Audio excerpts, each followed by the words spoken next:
Ciao a tutti! It's with pleasure that I introduce you this little tool that I created called the MaxMapper. It's basically a projection mapping tool.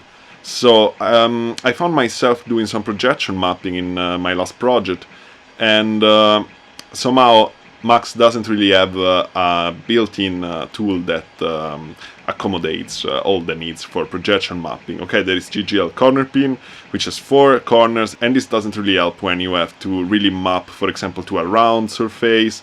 You have to map to surfaces that have different in a different depth. And so yeah, I thought, why not actually just create one that is integrated in Max and it's kind of really easy to use, because I've seen there is some stuff online, but there was also somehow was not so like plug and play. So I thought let's just create one, and I hope this is going to be a successful attempt in doing this. So let's see how it actually works. So it basically is an object called GitWorld MaxMapper. And it's basically replacing GitWorld. So there is a GitWorld inside. It's just an abstraction. You can open it and see how it works. There is a GitWorld inside, and it has some more arguments in comparison with a normal GitWorld. So the arguments are, first, the name of the context. This is normal, like in GitWorld. And then are 3 numbers. So the first 2 numbers are the dimension of the grid. So what do I mean with the grid? Let's take a look at it. If you click here on a message called Enable Grid, you will have the grid. Now, as you can see, as dimensions 10 by 4, which means 10 vertices horizontally by 4 vertices vertically. And the next number is the dimension of the mask. So the mask is only one dimensional, and as you can see, has 20 vertices, so 10 on the top and 10 on the bottom. Okay, so let's see how it works with the grid. So for example, this vertex is outside of my image and is somehow on a curved surface. I want to bring it down. I just go here, I say enable grid, the grid appears, and I can just go on top of it with the mouse or close to it and just drag with the mouse. Okay, and now I actually am remapping my image to the surface. You can move all the vertices of the grid. Okay, you want more vertices or less vertices. For example, you want, for example, a 4 by 4 grid. Can do that. Can have 10 by 2. So you only want to move the top and the bottom vertices. That's cool. Or you can have as many as you want. Basically, you can send a message called grid dim.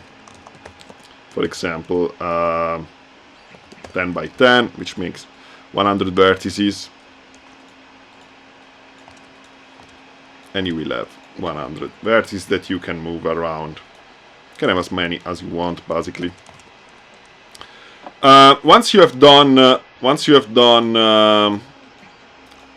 setting your grid, you can save it. So save grid, and this is a matrix format, a matrix file. So you just create a file, better in the same patcher when there is the project. You just give it a name, for example, grid, and then save it. Okay, so okay, that's then when you're done, you just disable the grid, and it remains. The modifications that you have done, of course, they remain. Okay, so let's see now the mask. The mask is how it says the name. It's a mask, so it's basically. You can mask part of the visual that you don't want, right? And when you resize the window, it's not going to resize the mask, so you better set the window size in the beginning, and then you start to work. Okay, so this is the mask tool. Oh, and if you press shift and drag, you can select multiple vertices at the same time, and then you press Ctrl and drag. So shift and drag, you select them, and then Ctrl and drag to move them. Okay, and this is valid both for the grid, for the mask, then for the grid. Okay, so this should be pretty handy when you want to move a lot of vertices at the same time. So then you can save the grid when you are finished. Sorry, the mask in this case. Put it in the same folder where you have your project, and then you can load them, of course. So if I modify this, then I load the grid, it goes back to my last saved one, and if I modify the mask, then I can go back to the last saved mask. You can choose the point size for the mask and for the grid, of course, so it helps you selecting them and seeing them.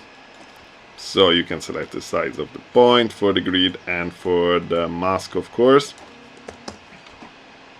One thing I forgot to mention is that your final texture, so you will have to render all your object to a final texture, like for example using a GGL node, or if you have a movie you can directly connect the JIT movie with the output texture to the second input of the JIT World MaxMapper.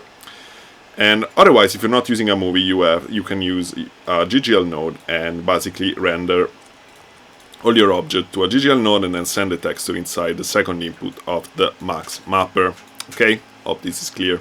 And that's it, this should be just an easy to use tool. It's free, which means this version is free. Maybe I will modify it a bit more in the future to add some more interesting more interesting features according also to your feedback. And this could be maybe a pay-for version. But this version is completely for free, and for every question or bug, of course, I will be here, eager to hear what's wrong, what you would like to see implemented, and this kind of stuff. I didn't test it on Mac, so I'm not sure it will work on Mac, so this feedback, of course, is appreciated from Mac users. So, hope you will find this useful, and see you in the next video, which is going probably to be a tutorial. And if you want, you can support me on Patreon, where I share visual patches and my tutorials, which are anyway for free. So yeah, see you soon. Ciao.